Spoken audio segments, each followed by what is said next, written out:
Grabe mga kaibigan, may opisyal na naman na nagbalik ng milyones sa gobyerno. At hindi lang basta milyon, 110 million cash. Ano ang kwento sa likod nito? Alamin natin. Magandang araw sa inyong lahat. Pag-uusapan natin ngayon ang mainit na balita tungkol kay Henry Alcantara, dating district engineer ng DPWH sa Bulacan, na nagbalik ng napakalaking halaga sa pamahalaan. Ayon sa Department of Justice, si Alcantara ay nagbalik ng 110 million.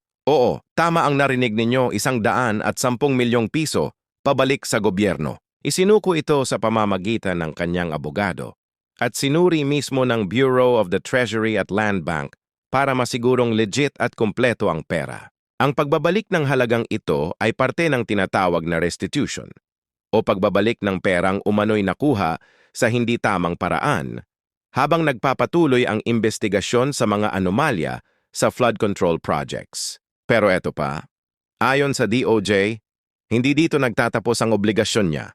Ang 110 millimeters ay bahagi lang ng kabuuang halagang inaasahang ibabalik niya.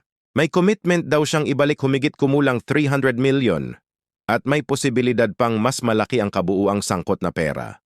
Ginagawa raw ito ni Alcantara bilang kooperasyon sa investigasyon dahil nais niyang mapabilang sa Witness Protection Program.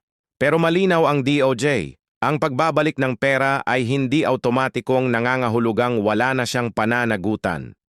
May iba pang kaso o ebidensya na maaaring lumabas habang nagpapatuloy ang investigasyon. Ito na naman tayo mga kaibigan, isa na namang malaking issue tungkol sa pondo ng bayan. Ang tanong, hanggang saan aabot ang investigasyon? Sino pa kaya ang madadawit? Kung gusto mo ng mas malinaw at patas na balita gaya nito, huwag kalimutang i-like, mag-comment, at i-share ang video na to para lagi kang updated sa mga nangyayari sa bansa.